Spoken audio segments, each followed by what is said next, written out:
Where's Fielder? He's gone to the dogs. Welcome, friends, to the Gone to the Dogs podcast. Steve Fielder here with you one more time. Today, we have some hot news, some big news. We always try to bring you the biggest personalities, the biggest stories in coon hunting when we can.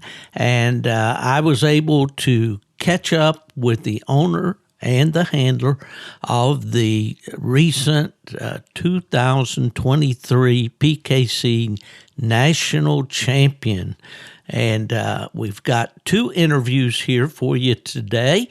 We're going to start with the owner of the dog, Wipeout Pharmer, and then we'll, in a separate interview, talk to the handler. In this first interview, we're going to join the conversation with Eric Henry, kind of in midstream, as he talks about how his cousin got him involved in coon hunting. I hope you enjoy this episode, and here we go. Named Todd Malloy, and he was a couple years older than me, 2 or 3 years older than me, and he hit me up one night and asked if I wanted to go coon hunting. I remember it like yesterday. I was over playing basketball, and he pulled up and said, "Hey, I'm going coon hunting tonight. You want to go?" And I thought, sure. You know, I'd never been, something different. So we went, and he was trying a dog out from a guy, and we didn't do a thing. The dog run junk all night long and this, that, and the other. And we just had a blast, though, you know. Next thing you know, I start going. I went with him a few more times, and there was a few buddies I had in school that had dogs, but they were no count either, but I didn't know, no difference. And I finally get a dog, and we hunt for literally about a year before we ever make a tree. Just, you know, these boys I hunted with, you know, I thought they knew something. I obviously did not. And, you know, there was all times excuses, what the dogs did tonight, what they did tomorrow night, you know. Well, mine made a tree one night. And from then on, we just started treeing a few coons, you know. Yeah. You know, it wasn't nothing great by no means. My dad drove to St. Louis every day, about 2.5 hours to work every day, and he had a little Volkswagen Rabbit car. Got about 50 miles a gallon. Yeah. I didn't have a little truck or nothing once I got 16, so he would come in from work and let me borrow that car. I'd throw my dog in the back, and I'd go about 20 miles, 30 miles to where them boys lived, and we'd hunt literally almost every night a week. Well, you know, I had to be home in time so he could take the car back to work, you know, in the morning. So that's how it got started.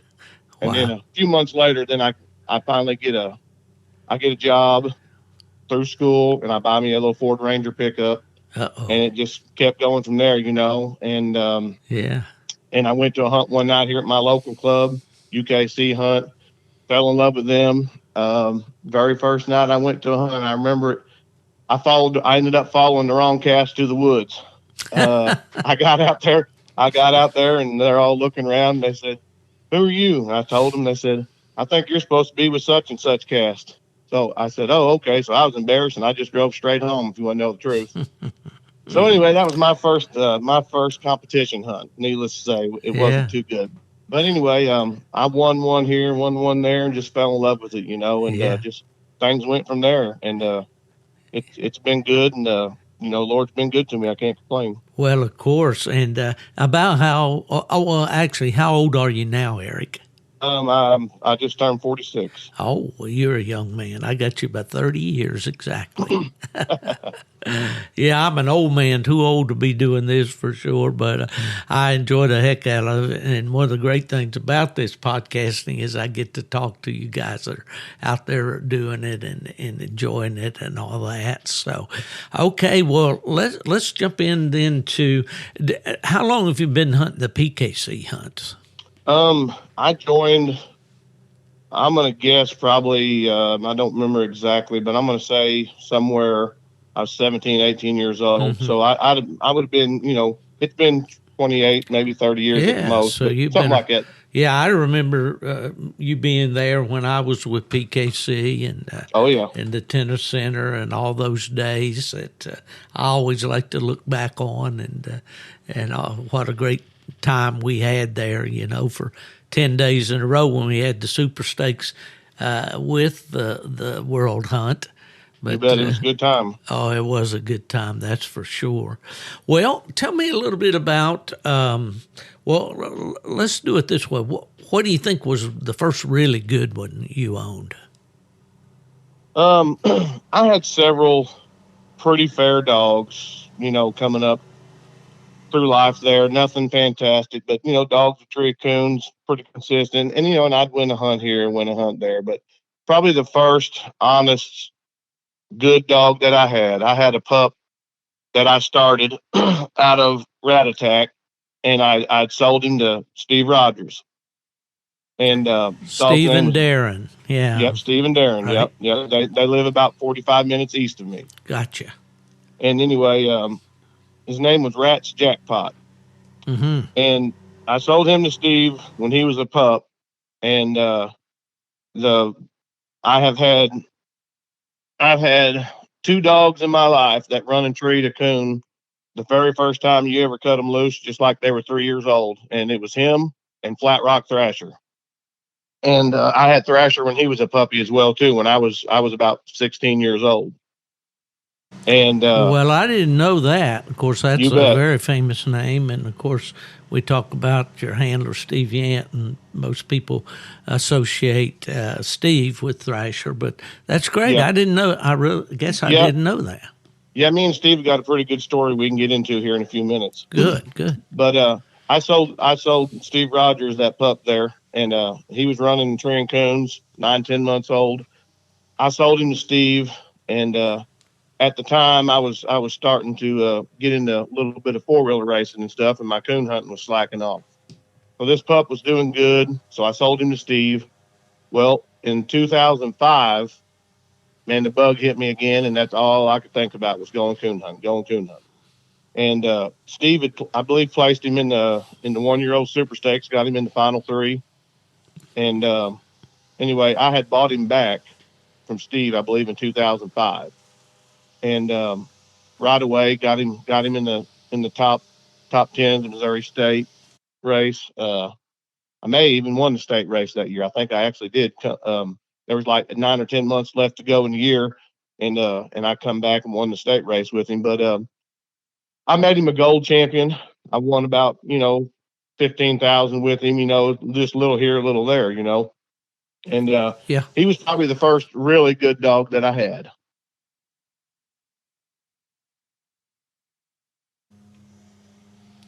Are you still there? Yes, sir. Oh, okay. So he was your first good dog, you said. Yeah, really good one. was. Yeah. Well, that's a name that anybody in coon hunting remembers very, very well. And so did you then in turn sell the dog? Yeah, I sold the dog to, I believe his name was Pete McCutcheon, I believe, out in South Carolina. After the dog got about 6 or 7 years old, I sold him to him. And, I was just all the time looking for something different, something better. You know how it goes. And I'd hunted several dogs all the way up through there. But in 2011, early 2011, I ended up buying Bebe. Yeah. From Jason Carey down in Georgia. And I took her, got her in the top Missouri State race that year, and then I ended up winning around 40,000 with her. I won the Nationals in 2011 with her as well. And yeah. I hunted Bebe all the way through till she got about 6, and I was starting to realize that it was time to get something else good going. And so I had to. It was tough to do. It's tough to put your best dog on the back burner and start fresh. Mm-hmm. But I knew it was time to make a change. Yeah. So, but anyway, to get back right before that, after I bought Bebe, it was just a few months after I bought her, she come in heat. Mm-hmm. And I bought and I bred her to Bone Collector to try to make my money back on her pretty quick. Well, made that cross, and that's where Backwater Homer come out of. Yeah. Mm-hmm. And that was a real good cross. Every dog in there made good dogs. So anyway, back to Bebe. I'd won the Nationals with her, and anyway, so I just put her on the back burner and started looking for other other things, other routes, because she was getting some age. So I ended up. Steve had Zeb 3 down there and was hunting him. And a little while after the nationals, she come in heat again, and I bred her to Zeb 3, and that's been one of the best crosses ever. You got threesome world champion, pro division champion, super stake champion. I mean, he's won everything out there, and then not just him, but you got gold champion Wipeout Wheels, which is the one I kept from the litter. I sold him when he was a 2-year-old. You had Zeb 4. He's the silver gold champion. You got the Wipeout Slim Dog gold champion that finished in the top 3 of the world hunt 2 or 3 years ago. It's just been a phenomenal cross, and that cross done good things. And so anyway, I had kept Homer from after I bred Bebe to Bone Collector, and I sold him as a 2-year-old too. And then that's what I made up my mind I was going to do. Whenever I sold one from that cross, I would start one out of the next litter. So I just basically hunted one of them until the next litter come along, and then I sold that one. Then I would start a new one. It's a good plan. Yeah. And so anyway, I sell Homer, and then I start on this pup out of Bebe and Zeb 3, and I hunted it through there, and like I said, sold him after he was a 2-year-old, and in that time period, I acquired a few other dogs here and there. Some other pretty good ones. Done some good winning with here and there, but she was really the cornerstone, the anchor of everything that worked out for me, because she come into my life at a time where money was really thin, and she paid a lot of bills here at this house. First off in the hunts, and then later, breeding her. I mean, we won second breeder of the year with the Zeb 3 cross, and I made a lot of money on them pups from their super stakes winnings and stuff. So she was a truly blessing to me. She was probably the most influential dog in my life as far as it made a difference. Can we just pause right here and thank Jarvis Humphers for starting this money hunt game? You bet. It's done a lot for a lot of people, and that's for sure. It sure has. It sure has. Yeah. Well, you that's make awesome. Hundreds and hundreds of friends. Mm-hmm. Well, keep rolling, man. I'm enjoying this, and I know our listeners are. You bet. So anyway, I've got Bebe, and she's getting up there. She's probably 9 years old or so. So back kind of to the story with me and Steve. I was just a young kid when I had Thrasher, and he treated a coon just like I said the very first night I ever cut him, just like he was a 3-year-old dog. Split from a grand night female that I had, and I just went to hunting him every night. And coons were thin here that year, and he's treeing coons every night. I mean, this pup's 7, 8, 9 months old, just treeing coons.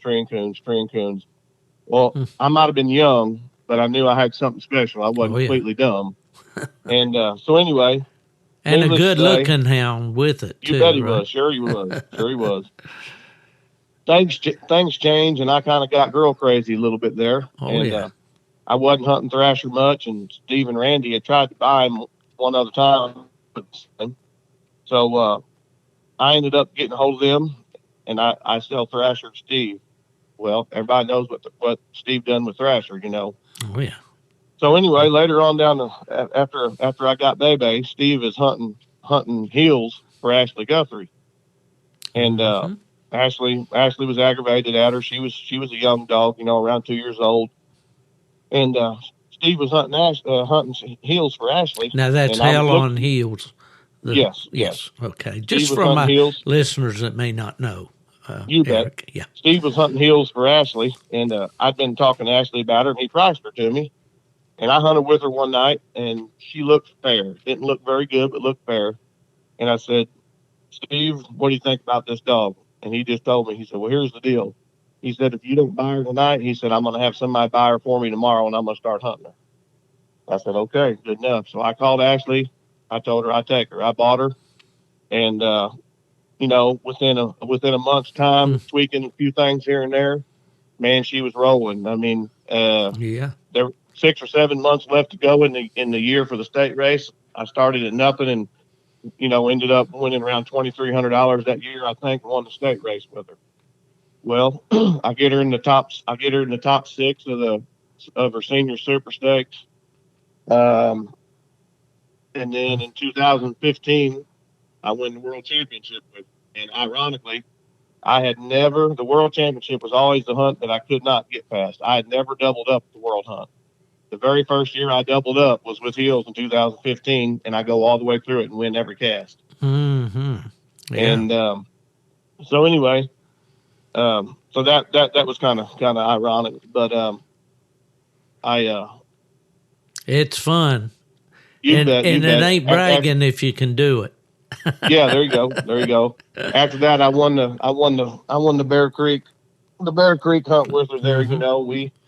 We had like, I don't remember. I'd have to tally it back up. 2,800 plus points that week. I mean, just Wow. unbelievable. I mean, Yeah. she put on a show every Dominated. night.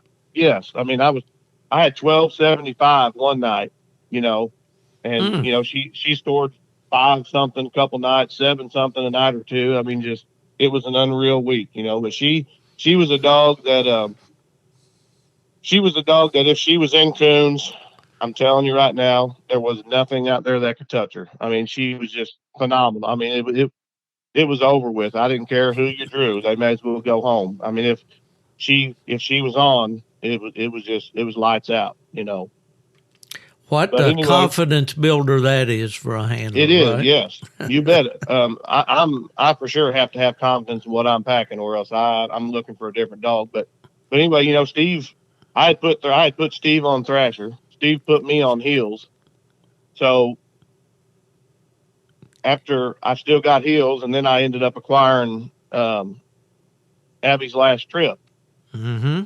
And Trip was a gold champion around 6 years old when I bought him, and Steve knew Trip, and they had tried to buy him a few years before that. They wouldn't sell him, so I got Baby and I got Trip and I got Heels, and I ended up, I ended up, I sell Trip to Heath Johnson, and Steve's hunting him for Heath, so I could buy back the $1,000 Casey female that I'd also had in this time frame that we done a lot of winning with. We placed her. Steve placed Casey for us in the 1-year-old super stakes, and then we got her in the 2-year-olds, got her in the 3-year-olds. We won the pro hunt with her. I got her in the top 4 of the Walker Championship. Just everywhere we hauled her, she got into the Nationals, World. I mean, she was a good one. Oh yeah. So anyway, so I sell Steve and Heath Trip, and then the next year, Steve wins the Nationals with Trip, Mm-hmm. and then Steve's hunting Pharmer for me this year, and he wins Nationals with him for Pharmer. So me and Steve go back pretty good ways. Yeah. I'll put Steve on one, and he'll put me on one, but it works out perfect. It has always worked for us because we see the same things in dogs, Yeah. where that is, in my opinion, hard to get on the same page with somebody on dogs. Steve can tell me anything on a dog, and I don't ever second guess it because the way he sees them is the way I see them, and it's same way with him, Mm. with him towards me. So Yeah. him and I's relationship has always worked good together like that. That's awesome to have a partner like that, You bet. Yeah, Eric. somebody you Yeah. can trust and believe in. Oh yeah, You absolutely. And bet. of course, he has a resume, that's for sure. You bet. You And bet. He's as good as there is. he is. He's been around. He's solid. So I guess it wasn't a big surprise to anybody. But there was kind of some big names in this final 3 at this Oh yeah. national this year. Yep. Let's talk just a little bit of. I don't want to miss anything, but are we ready to go into how you acquired Pharmer and how that relationship started? Or is Yeah, there? that's fine. Okay, Yep. tell us that story if you would. Well, Farmer's out of the Frogger dog that Birchall Davis owns, and Birchall, Right. he started Farmer, I believe, and Eric Pyatt got him in the finals, or no, he won 2 or 3 rounds with him as a 1-year-old, and then Cress Hardiman down in Georgia bought him. Well, I'm good friends with Travis Carlock and Spencer Anderson. Travis used to hunt Casey and Heels for me a lot, and Mm-hmm. anyway, Spencer had Farmer, and they had Casey down there too, because I sold Casey to Mr. Hardiman there. Well, I see. I ended up buying Casey back later. I bought her back a couple different times, in her existence. But anyway, I bought her back off of them guys, and Spencer brought her up to me, and he had Pharmer, and we went hunting that night, and I believe we treed 10 singles in about 2 hours. Had a phenomenal hunt. Is that hunting And there at your place? yeah, about 45 minutes south. Yeah. Okay. But anyway, and I'd pleasure hunted with him another time, and then Spencer put him in a few hunts, and he won a little bit of money here and there with him. Well, then Travis gets him a little while before the World Hunt or something, and or after the World Hunt. I'm sorry, and is hunting him a little bit, and I'm talking to Travis because I've been looking for a dog for a while to buy, since I don't know, probably August or so of last year. I've tried several dogs, bought several, and sold them. Just didn't have what I was looking for. Mm-hmm. And at first they didn't want to sell him, and then bottom line is they just had too many dogs to hunt, not enough people, and finally they priced him to me, told me they'd sell him. So I acquired him, and the dog was doing pretty good, but he had a little bit of health issues, and I got him over that, got him on the right track, and then got to hunting him, pretty steady, and had him looking great. And about a month before the Super Stakes, I got put back on night shift. So here I am. I got a dog. I got all kinds of confidence, faith in, but I have nobody to carry him to the hunt because I'm working 7 days a week, 12 hours a night, and there's no way I can go. So that's kind of how me and Steve struck up this deal. We hunted a few nights, and anyway, Steve takes him to the Super Stakes here about a month ago and gets him in the top 7 of it as well. Right. Yeah.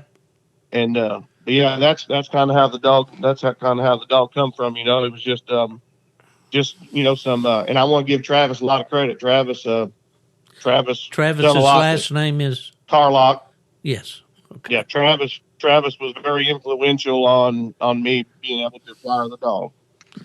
Well, being a Frogger dog, and in fact, he looks a lot like Frogger, I think. Do you? Yeah. Yeah, kind of about the same size dog and all that. And Yep. He's a 2019 model, isn't he? I Yes, think sir. he's like, yeah. Okay, so this was his last Super Stakes. Yes, it was. Yeah. Okay. Well, all right. So I know that I'm going to try to talk to Steve. I'd messaged Steve, and I know he's real busy. His phone's probably been ringing off the hook, as yours, I'm sure, since this big win. I mentioned this before, that I've always thought the PKC National Championship is, if not the toughest, certainly one of the toughest hunts in the country to win, just because of the quality of the dogs that are there and how they had to be winners before they got there. And what's your view on the national championship, Eric? No, I totally agree. I've always thought that you're hunting against the best of the best. I mean, you're hunting with a minimum, mostly gold champion dogs. You're hunting with the top dogs and top handlers in the nation, and it's a great hunt. It's a great hunt. Yeah, it really is. In fact, the very first hunt that I worked with PKC, when I went to work there back in 1998, the Nationals was held in Flora, Illinois, there at the fairgrounds, Charlie Brown Park. Yeah. And so, and down through the years, I got to go walk along with several of the big winners and names that the listeners would remember. But this is not about me. It's about you guys and your dog. Well, describe Pharmer for my listeners a little bit, if you would. He is a hustling dog. He hunts fast everywhere he goes. Now he's not a straight line hunter. He'll fly half a mile to your left, and then he'll fly a mile in front of you, and then he may go back to your left, then he's to your right. He hunts everywhere fast. Mm-hmm. Kind of always hunting in front of you, but you don't never know if he's going to be to the left of you or to the right of you, in front of you. Mm-hmm. Covers a lot of ground quick. Typically don't stay in one spot very long. Mm-hmm. There's nothing flashy or fancy about this dog. He's a good, honest, right dog. He's a good, honest, right dog. He just strikes coons, and when he trees, he's got them. That's his number one strong point. Is he has a coon when he trees, and he don't do a lot of dumb stuff to give his points away at the end of the night either. He Yeah. keeps all of his score. Um, he's not going to tree 5 or 6 coons a cast. He's going to tree 2 or 3 coons pretty much every cast, but he's going to have them at the end of the 90 minutes or the 2 hours too. That'll win. That'll win majority of casts for sure. You bet. Well, I know the listeners are going to ask this question if I don't. Does he have that Frogger mouth, or what's he sound like? Yeah, he's got that screaming, kind of a screaming, squally, bally mouth on the ground. Opens according to his track. The dog can tree any kind of coon. That's a big advantage he's got too. Yeah. Coons can be on the ground running, lay him up. It don't matter. He can tree any type of coon there is, and he's also phenomenal in anywhere you haul him, whether it's knee deep water, dry cutovers, cornfields. I mean, the dog. A lot of dogs are good in certain areas where they come from and things. Yeah. But this dog, you can haul him anywhere and he can compete, and I think that's another major advantage he's got. Right.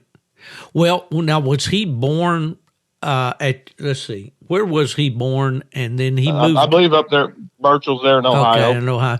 Then he moved down to Georgia at Tootsie or Tootsie's place. Yeah, and then Tennessee and Illinois. He bounced back and forth there between them guys hunting him. Right. And then here back in Missouri. Well, he's kind of covered the gamut, of territory. So must be pretty much at home, regardless of where you cut him, right? Yeah, he seems to be. I totally agree. Yeah.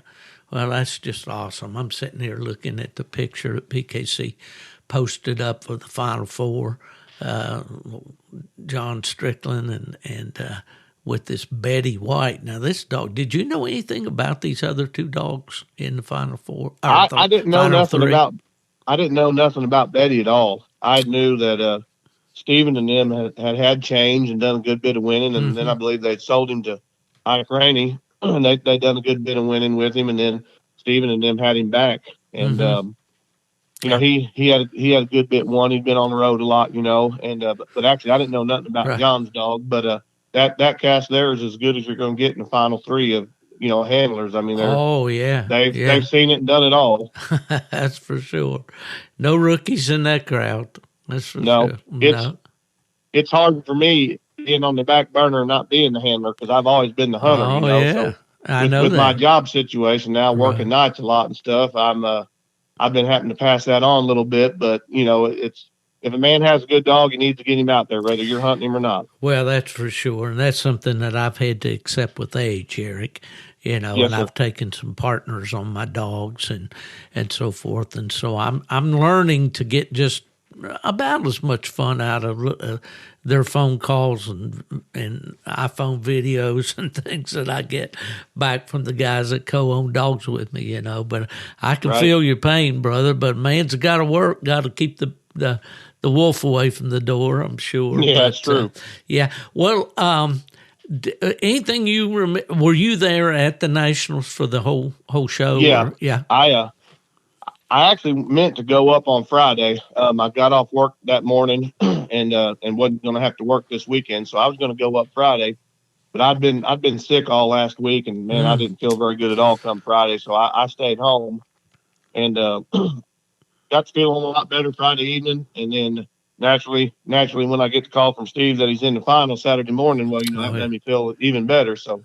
Needless to say, I went over Saturday for the finals. Well, Steve's not a really excitable guy. No, was he pumped at all, or was Steve's excited for the dog because he knows Steve likes this dog, I think, and they work good together. Steve's like me; he just likes an old fashioned coon treer. He's not into the nonsense, the barking, the covering, that, and the other. Steve wants a dog that's by itself and just trees coons, and that's what I like. And we were very confident going into the Super Stakes that we were going to win it. And we had a bad deal happen there on the semifinal cast to put us in the last cast, and ended up losing, part of it. And then Steve doubles him up at the doubles him up at that regional qualifying event there at Paducah, I believe, and then he won his next 2 rounds over here. So yeah, he had a lot of confidence going into it, and he was confident, but he was, I think, pretty excited for the dog to get him there, because I think him and this dog get along pretty good. Yeah, well, that's great. That's great. And, he's a guy, as have you, Eric. You've put a lot of time, a lot of money, and really a lot of your life into these dogs and into the sport. Yeah, there's a lot of sacrifice, that's for sure. Oh, yeah. And I don't think, we get a lot of new guys coming into the sport, younger fellows, a lot of them. And I don't think they really understand, what has the price that's been paid by a lot of you fellows that have been around the game for a long time. Yeah, if a guy's going to be successful at this, you better be ready to be dedicated and have some sacrifices. All right. We talk to young fellas and all, and there's this concept that, well, I don't need to hunt the dog during the week. I'll just take him to the hunts. That's all the hunting he needs, and all, and I'm sure you guys would dispel that notion, but yeah, it don't work very long for you. No.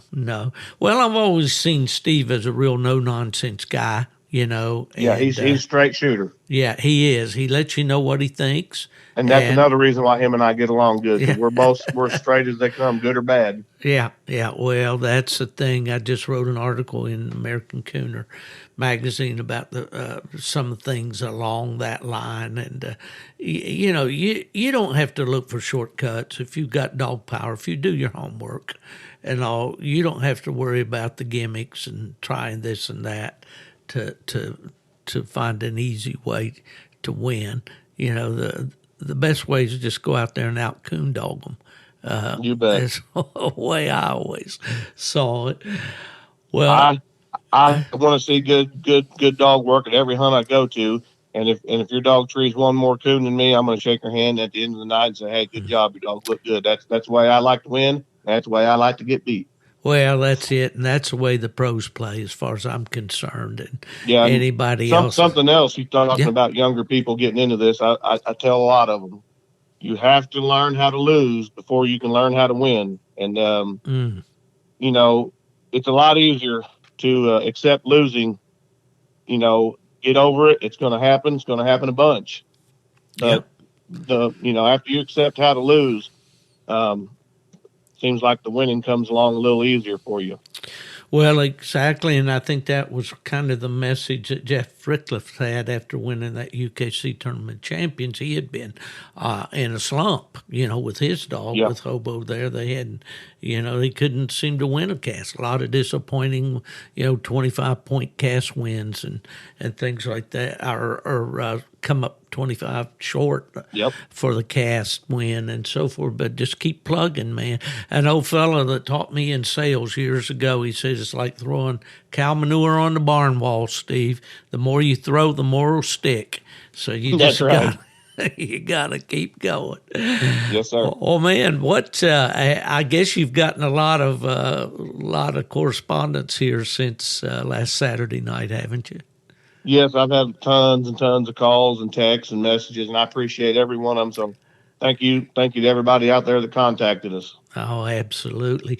I know it's probably too early, but I mean, what's your plans for Pharmer? Do you have any yet, or long range plans for him? Or right now we're just looking at keep hunting him. Try to haul into some big stuff here and there. Things like that. Steve's been a lot like me as this aspect too. He's not looking to burn one up, running them up and down the road for small piddly things. So, I'll hunt him here and there close to home at a few little hunts, but mostly we're going to try to keep him on the road and, take him to some big stuff here and there and just kind of keep plugging along with him. Right.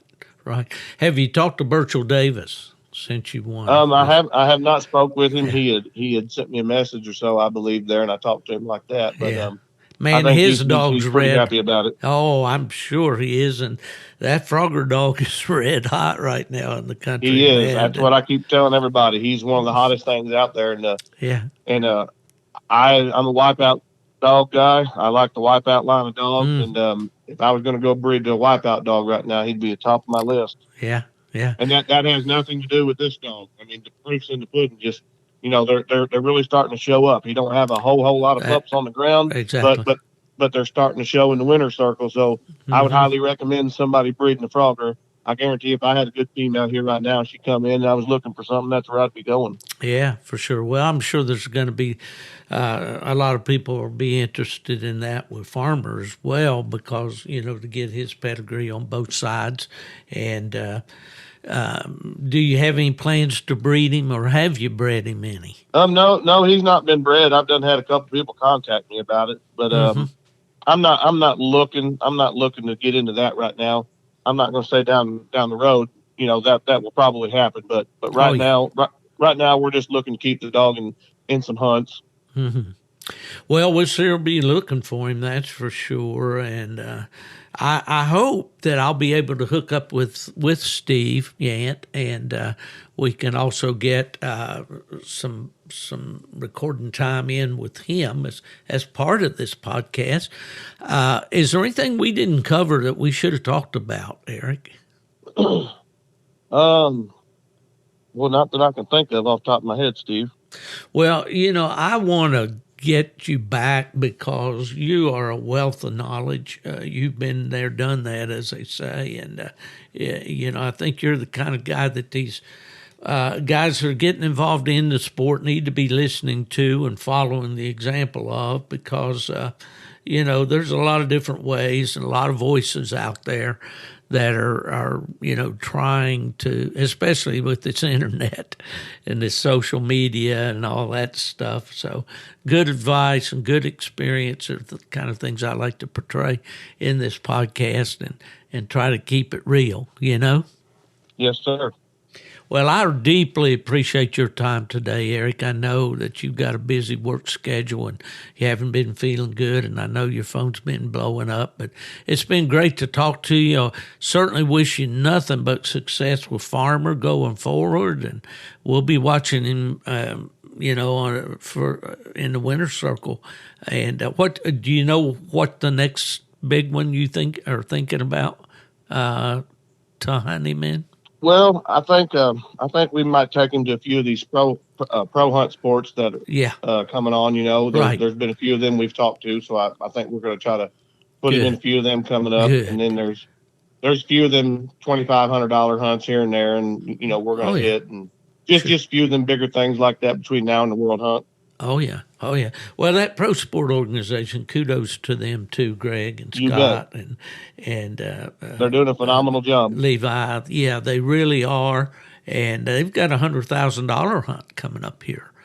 Yep, I believe next week. I believe. Yeah. So, well, all right. Well, once again, Eric Henry from Chubb, Missouri, owner of the 2023 PKC National Champion Wipeout Pharmer, and that's with a PH, right, Eric? Yeah, it's like them. Yeah. All right. Well, Eric, thank you so much for your time today, buddy. It's been great to talk to you. I hope we can do it again soon. Very welcome, Steve. Thank you. All right. Folks, that's once again the winner of the 2023 PKC National Championship. Thanks for listening. Well, folks, we certainly enjoyed that conversation with Eric Henry.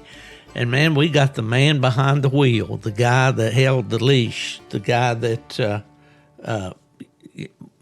did the deed and got the win of the 2023 PKC National Championship. In the house, Steve Yant. How you doing, Steve? Doing fine. How are you, sir? Oh, I'm doing fine, buddy. You don't have to call me sir. I know you're a respectful man and a whole lot younger than I am. But, I used to see you a lot when I was with PKC, and I do see you online. And it seems like most of the time when I see you, you got a dog sitting there lined up in a Final Four or Final Three like that and all. But, Steve, I want to introduce you to any listeners that might have been under a rock or something out there and don't know what's been transpiring. here lately, but you have won the 2023 PKC National Championship, and I mentioned this with your buddy there, Eric Henry, earlier, that I've always thought that the Nationals was the most difficult hunt to win. The reason I think that is because the way you have to qualify and the quality of the dogs and handlers that are there. Do you agree with that or not? It's a tough hunt. We was talking Friday night up there before going hunting, me and some friends of mine. And I told them, I said, look at the cast and look at the handlers that's here. There's not a dog or a handler here that you really want to draw on a regular basis if you're wanting to win consistently. And it's tough because all the dogs have did something to get there, and you don't find very many handlers. It's their first hunt show up to the Nationals. Well, that's exactly the way I view it, and I know from back in my PKC days, and you'd already been a veteran of PKC by the time I came along. But it's a tough one to win, and it's a very prestigious one to win, in my view. And now, how many times have you won it? I've won it twice. Yeah, okay. You won it with the female before, didn't you? No, I won it with a male dog named Abby's Last Trip. That's right. The trip dog. I do remember that for sure. Well, tell my listeners a little bit. How old are you now, Steve? 55. Okay, young man. Wow. Man, I got you about 21 years, I think. Yeah. All right. If I was on a car lot, though, they'd have a sign on it that said high mileage.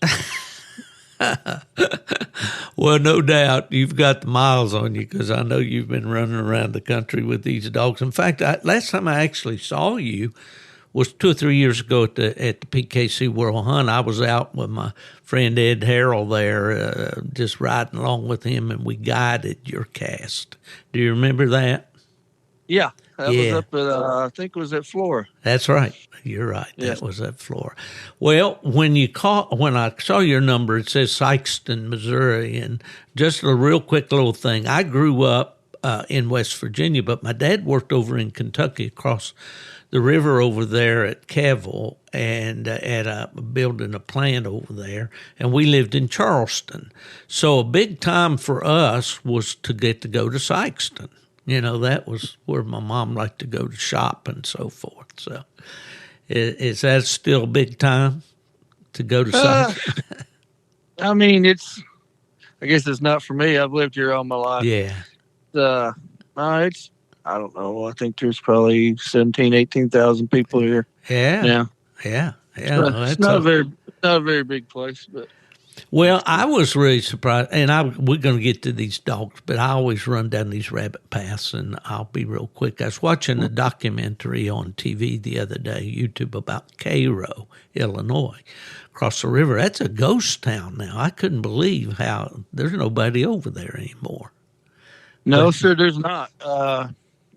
They've had the bridge out. I hunt in Kentucky a lot, and I've had to drive through Cairo a lot here lately, and it's basically, like you said, a ghost town anymore. Yeah, that's crazy. Well, I can remember those big old river bottoms. And my dad, there was a local barber there that coon hunted, and my dad, we just lived out there for about a year, and we'd go coon hunting out there in the big pecan bottoms and stuff, and seemed to be a lot of coon, but that, that's back in the 50s, Steve. That's a long time ago. But, well, listen, let's talk about when did you break into coon hunting as far as competition and stuff like that? Oh, let's see. I started going to a few hunts. I was 13, 14 years old. Mm-hmm. Yeah. Now, your brother hunted too, didn't he? Yes. I started hunting with my brother, Randy. He got me hunting, and the first hunt I went to was at Kinder, Missouri. Mm-hmm. I went along with Bucky Kimbrell was hunting over there. It was a UKC hunt. Oh, I remember Buck very well. Yeah. And he was raised in Sikeston, and him and my brother Randy was good friends, and Randy was working that night, and I rode over with Bucky, and we went to a UKC hunt over at Kinder. It was actually a 3-hour cast back then. Oh, yeah. Yeah, I remember those days. You get a decent score, but it was hard to keep it for 3 hours. Oh, yeah. With the dogs I had, anyway. The 3 hours called a lot of them out. Yeah. Oh, I bet there was a lot of dogs that could keep it together for a couple hours, but they couldn't do it the whole 3 hours. Yeah. Well, so is that about when the competition bug bit for you? Yeah, I went to a couple of them, and then my brother Randy, he had an old blue dog at the time that was a really good hound, probably the first real good hound that I hunted with, that I remember, paying a lot of attention to. And he got into I think there were 16 dogs into it. They had it at LBL. It was a year Demon won in Russ Beller won. I think they called it the National Championship that year, but it was just 16 dogs that was there, held in a big tent over at LBL. Yeah. Well, and I went over there with him, and I don't know, it was just like all the dogs and guys that I read about in the magazines were all there, and it was quite a hunt even back in them days. They had a big auction, and Jarvis did a real job of promoting back in those days, and I think that's why we're where we're at today. Well, that's interesting that you said that, Steve, because Eric and I were talking about that earlier, and he was mentioning about how, that at times the money that he won with the dogs, was really important to him.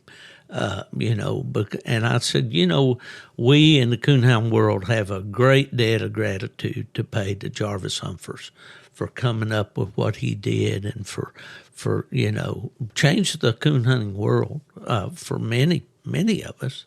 And he can't say enough about Jarvis. He, it's just like anybody else in a place of leadership. I'm sure he had his critics, down through the years and all, but God bless him for what he did and for staying the course, with it and all. So, well, go ahead.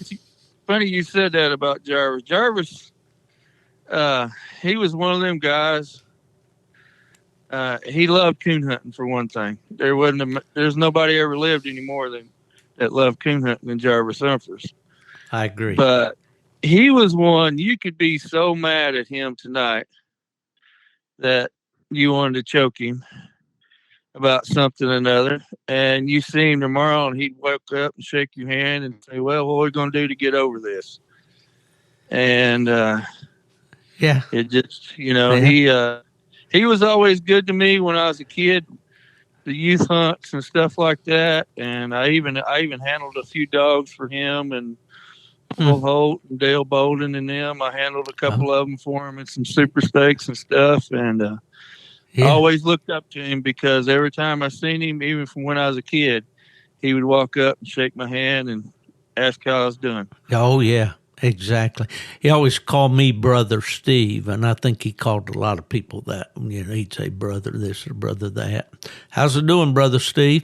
And I've said this on the podcast too. Nubbin Moore and I were over to White River. We were going to town, and the phone rang in the truck, and it was Jarvis calling back to Nubbin, who had called and wished him a happy birthday, but he'd been in the hospital. And I talked to him on the truck there, and I said, Jarvis, I need to get you on a podcast. Oh, yeah, Brother Steve, I'd be glad to do that. Just call me. And I said, I will. You get back home and get rested up a little bit. And do you know, Steve, it was less than a week, I think, till he passed away. And that's an opportunity I missed, and I always regret, that I didn't record with him. And thankfully, they have some recordings, like when he spoke to the youth championship and so forth, that we can go back and look at. But, yeah, he to call him a legend really is an understatement, I think. Yes, sir, it is. Yeah. Well, okay, I guess most people associate you, or I think they do. Maybe now it'll be a little different. associating you with Pharmer here going forward, but the Thrasher dog, what was the history with you and that dog? Me and my brother bought him when he was 10 months old. It's kind of weird. The dog actually come from Eric Henry. I owned the daddy to the dog, and Jeff Williams owned the female he was out of. And he had Thrasher. Eric had Thrasher over at his house running loose. He was just a pup. And the litter mate I had to him out of that litter got killed. And I was wanting one out of the cross. And I went over to Eric's house. And I don't know, Thrasher was probably 6, 7 months old. And I'd heard that he was treeing and stuff. And I tried to buy him. And Eric said he didn't want to sell him. And then it wound up 2 or 3 months later, we wound up getting him. He was about 10 months old. But Eric had actually let him run loose and kind of started him just a little bit.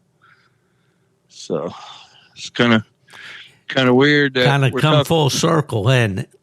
Yeah, me and Eric, like I said earlier before we started recording, me and him, I've got some dogs from him, and I've been involved in a couple of dogs that he's wound up with that's went on to do a lot of winning over the years. Yeah. Well, he said the same thing, and he said the reason that you guys get along so well, he thinks, is that you're a lot alike, you know. He says, you know, you tell it like it is. I've always respected that in you, Steve. You know, you don't spare you know, what you're thinking and what you're feeling and your position on things. And I know that, you're a man that stands on what you say, and that's to be respected in this world. You know, it really is. And from my conversation with Eric, of course, I knew him too back in the PKC days, but not well at all. But I enjoyed my conversation with him. So, Thrasher, so you got him when he's 10 months old. Yes, sir. Yeah. Tell us a little bit about Thrasher, because I know our listeners have heard of the dog but may not know. He was just he was a wild pup that if you ever treat, he'd have a coon when we got him. I remember me and my brother going hunting a couple of times, and he would strike. He'd run a deer, you know. He'd run loose so much, he would run anything that ran from him. Yeah. But when you found him, he'd be treed somewhere and have a coon. And I don't know, it probably took 30 or 40 nights of hunting. And he went from a dog that would run a deer out of the world to a dog you could pull up in the field and turn him loose. And they could be full of deer and he'd never pull a bark until he got after a coon. How about that? And he made a no-nonsense coon dog. When he barked, it was a coon, and when he treed, you just about write it down. Every time he treed, he'd have one. Oh man, that's gold today. You'd like to have him back, wouldn't you? Oh yeah. He would win today because he didn't make no mistakes, and he treed coons. Now he could tree 3 or 4 coon a cast, or he could go through there a mile and tree that one coon in a cast too. He was a little ahead of his time in that regard, wasn't he? Yeah, you know, he was, him and a few more dogs were the ones that started, to me, were the dogs that started that being off to herself treeing the coons. And winning, you know. I mean, them older dogs did it, the ones that won, but when I was younger, you know, I remember going and taking 2 or 3 dogs to get coons treed and keep them treed. Yeah. You needed one dog that kind of did track work, and one that treed, and one that stayed treed, and all that. But Yeah. I'm glad those days are over. I don't like hunting a bunch of dogs at one time. No, the sport's evolved into pretty much one man, one dog, and they're all at 4 points of the compass. Seems like when you cut them loose nowadays. But the thing that always impressed me about Thrasher, of course, I never did hunt with him, but I read about his winnings and was well aware that he was such a good looking dog. Along with it, he was a total package as far as I was concerned. Yeah, he had it all. I don't know. I'd like to kept hunting him. I made a mistake myself, and I hunted that dog for about 3 years. I hunted that dog about every night, and I gave him a break there for a while, and bred a few females to him, and he just wasn't the same dog after that. He never got mean. He never wanted to follow dogs, but he just wasn't the same dog after that. And it affects them, or at least most dogs it does. I think. I really don't know with him if it was to quitting hunting him every night or what. It just, I don't know. It just, he wasn't the same dog, and people would go with me and I'd be mad at the dog. And they's like, "What's wrong with that dog?" Because he still treat coons. And I tell him, well, he's not the same dog. And well, when you get one to that level, I guess, everybody has a measuring stick in their mind, I guess. And yeah. Well, tell the folks what some of his major wins were. Pretty impressive, and in a short period of time, really. He won both of the super stakes and the 1-year-old and the 2-year-old, which is all there were back then, and then he won the Futurity. Yeah. And that's about all a young dog could do, right? I mean, yeah, that was about all they could win back at that time. And like I said, that dog was hunted in very few casts, really. A lot of people thought he was hauled all over the place, but that dog wasn't. When I went to the 1-year-old super stakes with him, he'd been in one cast. Wow. And he'd won $110 at Paducah, and I think it was a $50 open hunt. And I didn't push him. I didn't want to blow him up, and I don't know. I look back on it. I'd love to have a dog with his ability one more time, just see what I could do with him in the hunt there are today. Yeah, for sure. Well, and then you ultimately you sold the dog. Yes, I sold him to George Nash, a friend of mine here in Missouri. I'd sold him before, and it was a big, long, drawn-out deal, and I wound up getting him back. They never did pay me for all of him. And then I sold him to George, and he kept him till he died. Yeah. He bred some females with him, and real nice fella. I knew George would take care of him. He kept the dog in the house, and it just yeah, I knew the dog was going to a good place. Yeah, for sure. Well, there's so much I want to ask you, Stephen. I don't want to keep you all day, but other dogs that you remember that were standouts between Thrasher and now?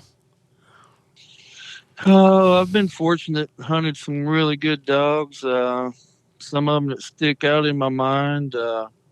I got to handle Zeb 3. He's a great hound. I got to handle Eileen's Wild Time. Oh yeah, I remember her. Which is another one that really sticks out in my mind. I got to handle Einot. Yeah. And help Al with her and some of her winnings. Yeah. And then another great one for sure.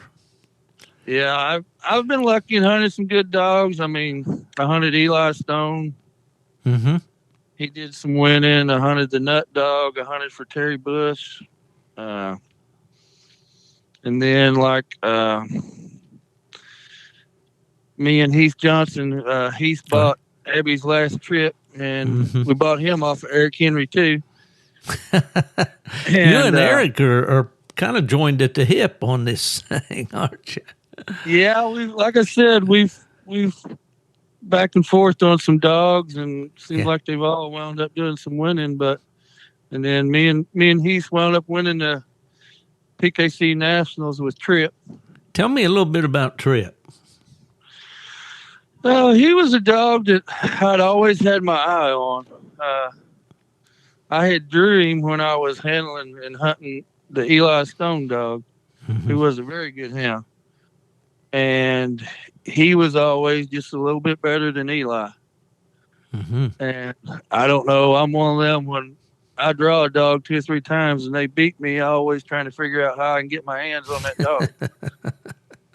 And it just never worked out. Justin Chisholm had him, and it just never worked out for me to get my hands on that dog. And then Eric wound up with him.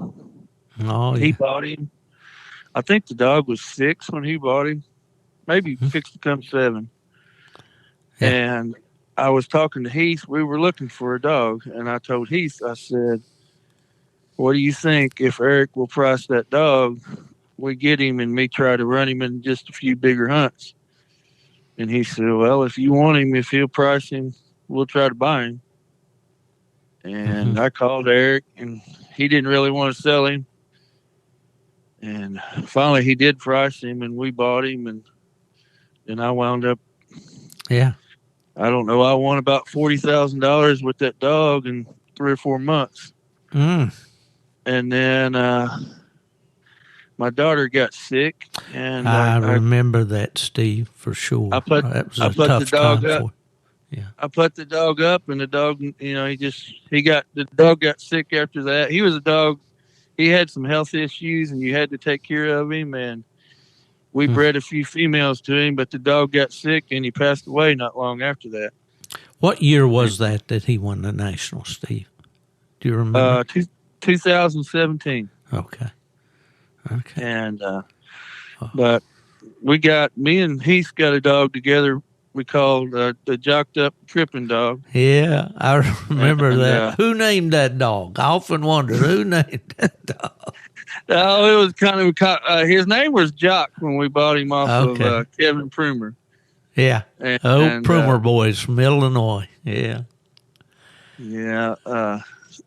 But I did good with him. Yeah, you did. I mean, you got your name called a lot when you were hauling. I placed second. I placed second in nationals with him a couple years ago. Yeah. And he's been in the top 10 of the nationals. Been in the top 6 of the world hunt, top 12 of the world hunt. Wow. What was he out of, Steve? What if he's out of the Trip dog on the top side. Yeah. And the bottom, he's out of a female named Sis that goes back to some of the road trip stuff up in Michigan. Okay. On the top side. I got you. And, well, you get the Trip on both sides there on it. Yeah. There. Yeah, that Tripping. That's cool. It's a great name. Something that sticks out. People remember it for sure. All right. So you got that nationals under your belt. Tell me your side of the story on this Pharmer dog. How he came, got your attention. How you got behind him, and ultimately take us through the world, through the national this year, and how all that went for you. Well, I had heard about the dog when he was a 1-year-old, and Heath Johnson, who I hunt a bunch of dogs for, actually inquired about the dog. Now, where does Heath live for our listeners? He lives down in Burnsville, Mississippi. Yeah. Okay. He owns a bunch of good dogs, and I've hunted dogs for him off and on for 20 years now. Really good guy. And I don't know Heath personally, but I certainly have heard about him, and everybody seems to agree with you. Yeah. He's a logger. He doesn't get to many hunts, but he likes to own a good dog and has some dogs out there in the bigger hunts. Oh, yeah. Yeah. Yeah, but we had actually inquired about the dog at the 1-year-old Super Stakes, and he wound up getting sold. I think Jim Fields bought him. And then he got traded around a little bit, And I know Eric wound up with him back in the winter sometime or another.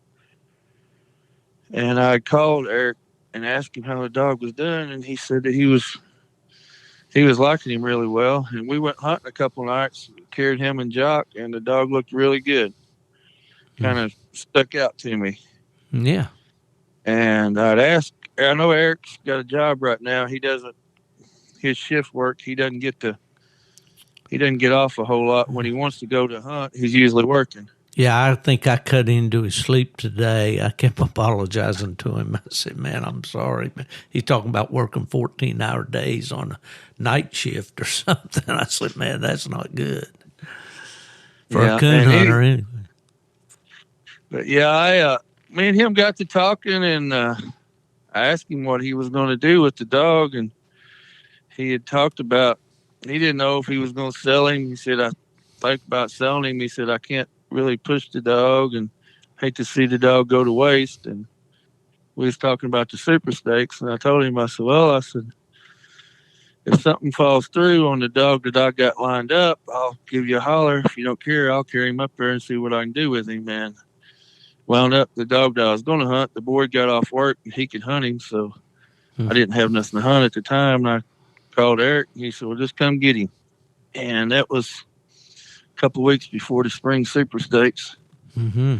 And I carried him up there, and I got him in I guess it was top 7, like one cast being in the final cast. And then that's pretty strong. I carried him a couple weeks later to the national qualifier at Paducah, and I doubled him up on the Friday night. Okay. And, yeah. Then go ahead.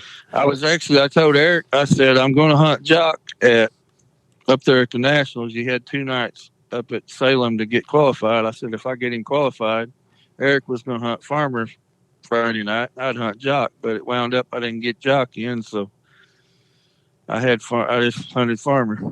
Okay, well, turned out pretty good. What were your first impressions of Pharmer when you hunted with him before, or did just for that 2 weeks before Super Stakes? I hunted with him when he was a pup.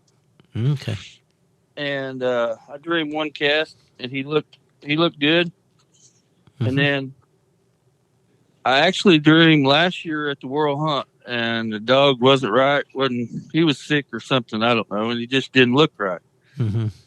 So, I mean, I knew the talent was there, and then Eric got him and got to hunting him, and I think everything just fell in place for the dog. Had you hunted any of these? You know, he's quite a phenomenon right now, this Frogger dog. He's and you've really thrown gasoline on the fire with this win, I'm sure. But he's a real popular stud dog right now. Had you hunted with any others out of I guess the Wipeout side, of course, but had you hunted with anything out of Frogger before, or hunted with Frogger himself when Eric Pyatt was hunting him, or maybe that? I hunted with a couple pups out of him, and I hunted with him, and I judged him a couple rounds. It's kind of funny. Wound up hunting something out of Frogger. Burchell Davis, the man that owns him, right, contacted me about hunting Frogger when he was real young. Okay. And that's when my daughter was sick, and we were down at St. Jude. Right. And I told Burchell, I said, I know you got a nice dog, I'm sure, and I wouldn't care to hunt him for you. It's just right now, I don't know what's going to really be going on, and I don't need the dog here if I'm not going to be able to hunt him. Right. And he wound up later on getting Eric to hunt him, and the rest is kind of history with that dog. He's did real well. Yeah, he certainly has. And all right. So, what do you? I don't know where I want to go here with this first. I want to talk about the dog a little bit from your perspective, but I want to talk about your hunt this last weekend.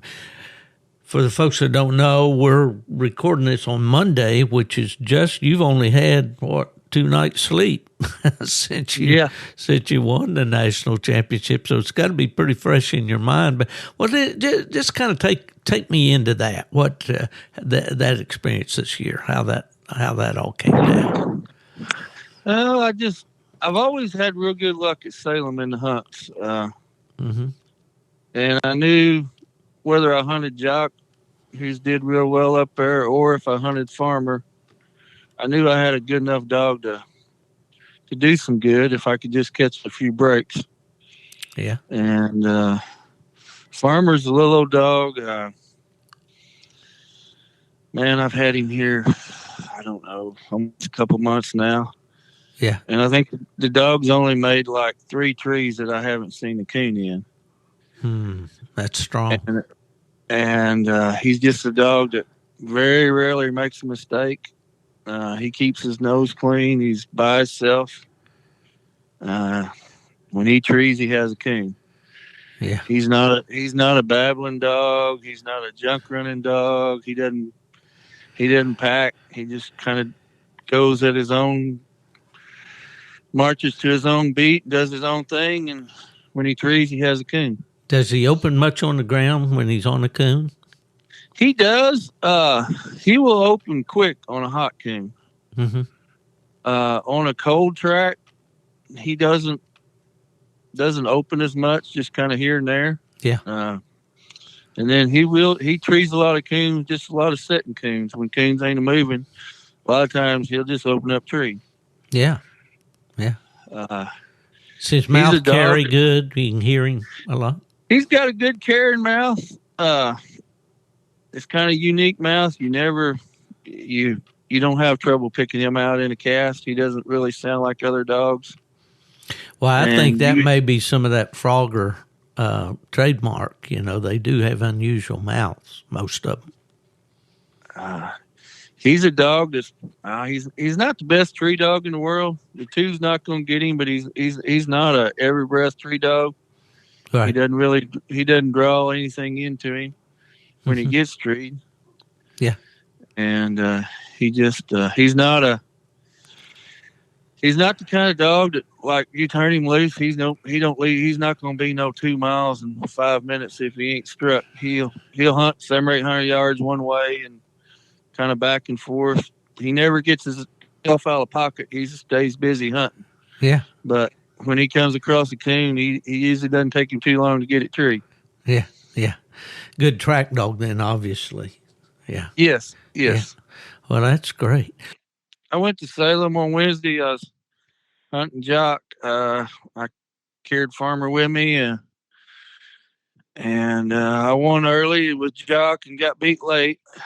So, and I went back Thursday, got beat early with Jock, and I'd had Pharmer in the truck, hadn't got to hunt him in a few nights, so I took him, let him stretch his legs just a little bit, and then on Friday night in the quarterfinals, which there were all good dogs there, but I drew the Miss B female of Jay Tidwell's and Michael Moody had owned, and Eddie Simmons was hunting her. Mm-hmm. And I drew the fancy female of Chad Doolins from down Arkansas. Right. Real nice female. And then I drew a blue tick male. I can't remember his name. He's from out east. Anyhow, he looked real good in the cast. We wound up treeing. We hunted over by Flora. We treed, I think, 5 or 6 coons. Pharmer treed a couple coons by himself and was treed there at the end of the cast. I didn't have to tree him on it. I didn't have to win. And then the late round, I drew the hobo dog that Jeff Rickless hunts for Strickland. Yeah. And I drew the crash dog of Bill Murphy's that he hunts for the Header Island right bunch. And I drew Ashley Hopkins hunting a little female. So drew 3 good handlers again, Oh yeah, and for sure.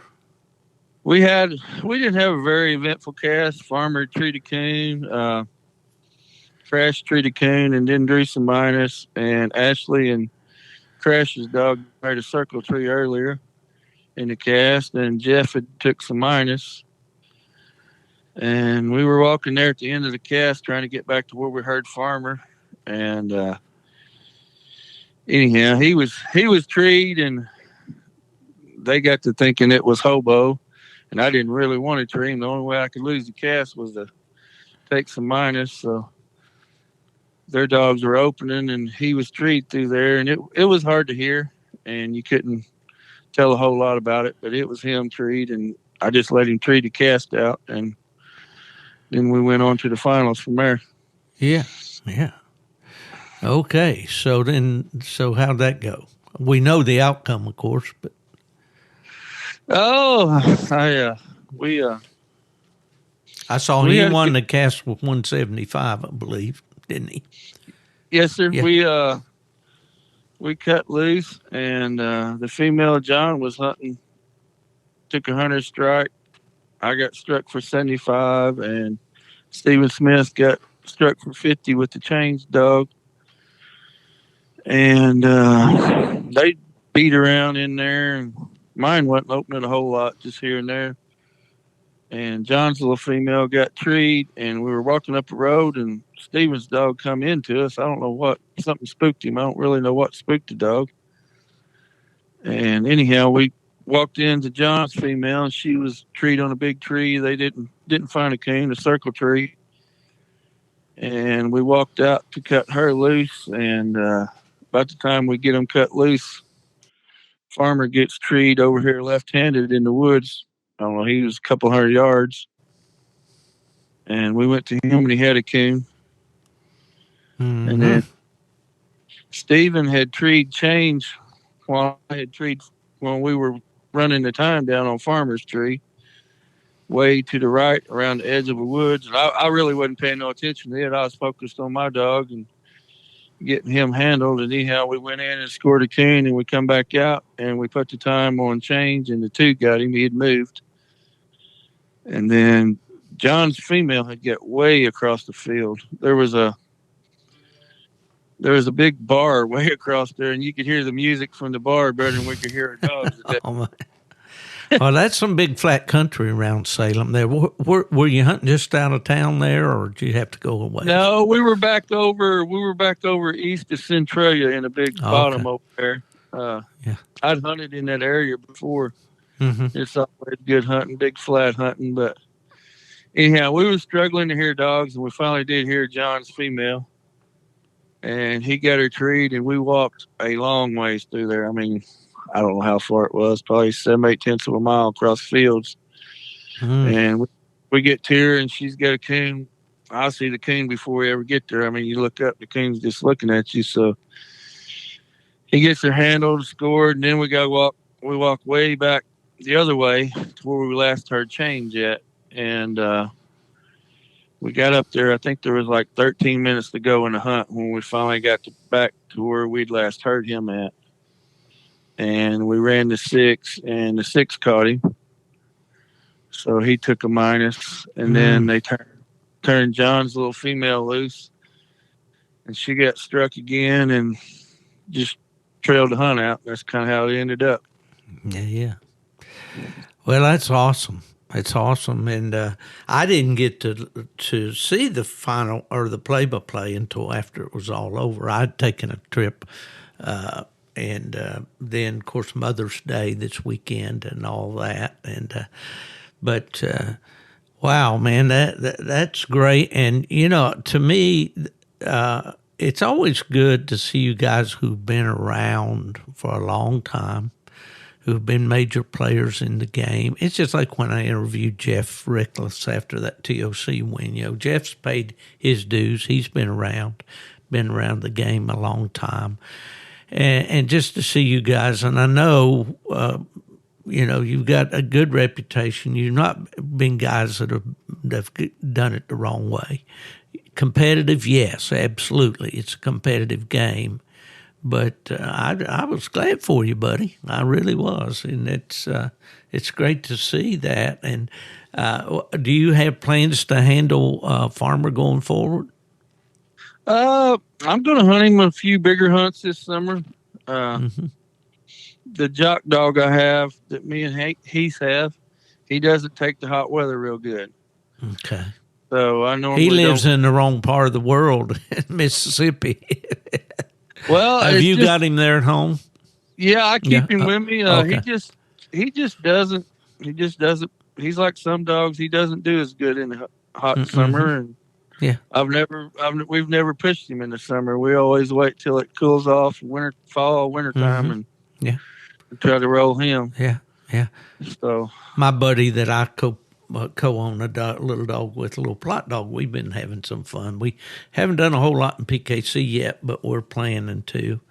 But he calls it playing the odds. He likes to try to see, what dogs he's are at the hunt and all. When you're hunting a pup, you kind of got to be careful with stuff. But you guys know the game. You know it inside and out. You're always thinking, you're always planning, and I think that makes the difference. What do you think makes a good handler today in coon hunting?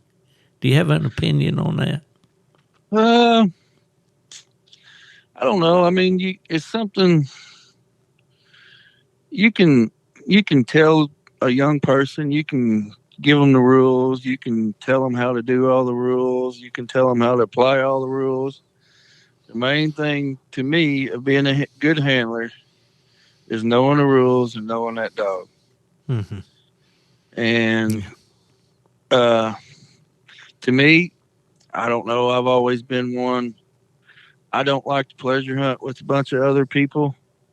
I don't like to hunt. If I'm trying to get ready for a big hunt, I hunt with very few people and very few other dogs. I like to focus on my dog and, maybe hunt them with a dog or two here and there just to make sure you get everything right. But I'm not big on going with a big crowd and all that. I like to focus on my dog and, trying to learn my dog and know every bark in that dog. And it pays off for you if you do your homework. Well, that's for sure. And we've kind of I have beat this horse to death, but so many guys, and I don't mean, I get some criticism sometimes. They say you talk down to these young hunters or new hunters. I don't mean to do that at all. Not at all. I just want to encourage them. I really want them to enjoy the sport and have a lifetime of enjoying it.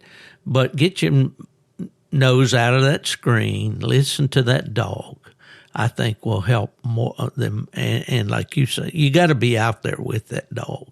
I mean, you can't sit on the couch 5 days a week and go to a hunt and expect to have a winner, can you? No, I don't know. I grew up hunting with some guys that were always real successful. I mean, when I was younger, I hunted with Ronnie Bone a bunch. I hunted with Dave Roberts a bunch. A bunch of them guys. I used to go up and hunt at Mr. Clyde Treadwell's house. And you showed up at his house, there would be anybody from Dave Jeevers, Dwayne Green, Russ Beller, any of that crowd allowed to be there hunting. And they had the best dogs and they was the best handlers. Yeah. They were always good to me. I learned a lot hunting from them men. Some of it good, some of it bad, but a lot of my techniques and stuff that I do with dogs, I learned from hunting from some of them guys. And let's say you got an education and a well-rounded one with all those names that you mentioned. I have hunted, I think, with all those guys that you just mentioned, and they were fierce competitors. They were guys that they didn't go to have a good time and slap you on the back. They went to win. And it was just, I mean, even back then, my brother Randy used to go to some of them PCA tour hunts. And back then, there was no spectators. Right. I mean, they weren't allowed. And I was a young kid, and some of them guys knew that I was ate up with coon hunting, and they actually let me go on a few casts that were no spectators allowed. And I look back on it, and it just kind of fueled me to, always do what them guys did. Mm-hmm. Yeah, yeah. Well, I know that you're a competitor. You've always had that reputation, Steve, and but I think you've done it within the rules, and you've obviously, been through a lot of major events with no problems, and so anyway, there's that. But having good mentors, and we talk about this too, is very important to a new or younger hunter. Find somebody that's successful. I told Larry Meeks one time, I said, Larry, my whole life, my whole career, I've enjoyed associating with successful people.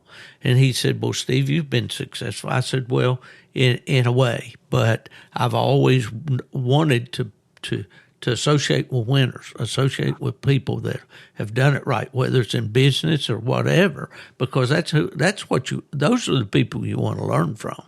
You don't want to pick out the biggest loser in the club and follow him around all night. Yeah, that's great, Steve. Well, you've had, and you say you're 55 now. Is that what you said? Yes, sir. I'll be 56 in August. I see. Well, you've got a lot of years left in you. I've had hip replacement, and I was in a wreck back years ago, and it busted me up pretty good. And some of these casts, it's like, wow. It helps to have a good dog to kind of keep your mind off of things, but some of these casts anymore, I struggle keeping up on and things like that. But.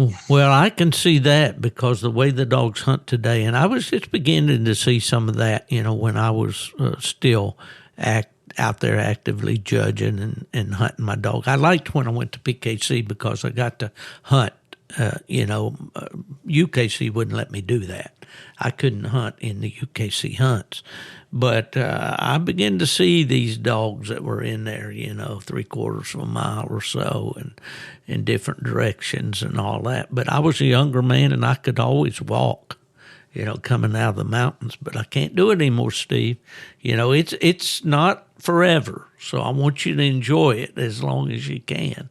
And because unfortunately, there will come a time when it's just not possible, to walk like you once did. But I'm glad that you're still able to enjoy it. How did the story with your daughter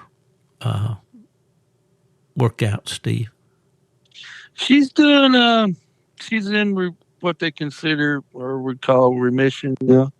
She has a type of leukemia. There's no cure for it. You just got to keep it at bay. I see. We're doing good with the cancer. She has a lot of trouble. The steroids in her treatment messed up a lot of her joints, and she's had numerous surgeries with that. And actually, she has one coming up this summer. But she'll be a senior this next year. Oh, awesome! God bless her. I was thinking yesterday. When I won the Nationals with Tripp, it was on a Sunday night. The finals cast was, and Monday I had to take her to the doctor to get her blood pulled. She had been sick, and they'd called it the flu and everything, and they really didn't know what it was. And then everything come back bad on her blood work, and next day we found out she had cancer. So winning the Nationals this year, I've just kind of had that in the back of my mind. Oh boy! Well, yeah. Well, you go from the highest of highs to the lowest of lows, and a lot of people don't understand that it can happen quick. Yeah, well, I certainly, and when it comes to family, but that's the most important thing in life, no question about that. But well, thank goodness that she is in remission. And did she go to St. Jude to Memphis? Yes. Yes. We were down there. She got diagnosed in St. Louis at Children's Hospital. And then from there, we got a referral, luckily, and got in at St. Jude there at Memphis. And we were down there about 6 months the first time with her first part of her treatment. And then off and on ever since then. And man, that's a great place. That's Steve, I can't experience it on your level. You know St. Jude Hospital like I could never imagine, but I've been there twice. When I was with AKC and we got the St. Jude hunt there in Parsons, Tennessee, and we participated in that fundraising effort, and God bless those people. I think it's over 400 or over 4 million that they've contributed now to St. Jude through that hunt. But I went there twice, and it will make an impression on you for sure to see the work that those people do and the dedication of the people there and all. It truly is an amazing place. It's a place, if it doesn't do something to you, there's something wrong with you. You're a stone. You're a rock. If you can. I've been wanting to. I haven't got it pulled off yet, but sometime within the next year or two, I've been wanting to put together a big St. Jude hunt through PKC. Yeah, that'd be awesome. Hopefully in a few years coming up, we can get one put together and have a big hunt. I know they've been good to my family. Oh, absolutely. And I will tell our listeners out there, if you're looking for a place for a charity, something you want to you've got some extra funding that you can contribute, and you want one that absolutely is worth your investment in every way, St. Jude for sure. St. Jude Children's Research Hospital, Memphis, Tennessee. If you ever go there, it'll change your life. There's no question about it. Well, Steve, it's been great talking to you, partner. I know that to take this much of your time this close to a busy weekend has probably been tough, but I really appreciate the opportunity to talk to you and certainly wish you a lot of luck going forward. I'll be out here reading the results and hopefully get to go down to the World Hunt this fall. I'm planning to. I like to go there with Ed Harrell. Mr. Ed's up in his 80s and he's still guiding casts out of Florida there, and I like to go with him. Right, of course, he and I probably nap more than we talk on those late rounds, sitting in the truck, but. Just a great time. And anything that I missed that you'd want to tell the people out there? No, just I want to thank my good friend Eric Henry for trusting me with the dog, and me and him's been friends a long time, and it's nice to be involved with something like this hunt and do it with a good friend of yours. Yeah, I enjoyed tremendously my talk with Eric here today, and just a great guy. And I certainly wish you. I got a little bit of an investment in this thing here. I got a little Frogger pup, a female, and my buddy Keston Jesse and I have one together up there. She's out of a Lone Pine female and all, and she's a track dog right now. She loves to run tracks, and she's not bad trashy.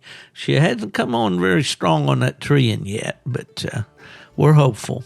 But they don't all make it though, do they? No, they don't. I know some of the pups that I've really, really wanted when I got them here.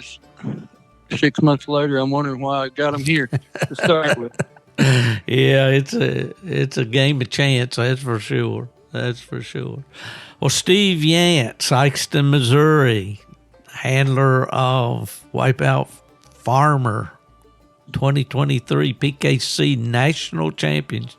It's been great visiting with you, Steve. Wish you a lot of luck, and I appreciate so much your time today. All righty. Thank you, sir. All right. We'll see you down the road.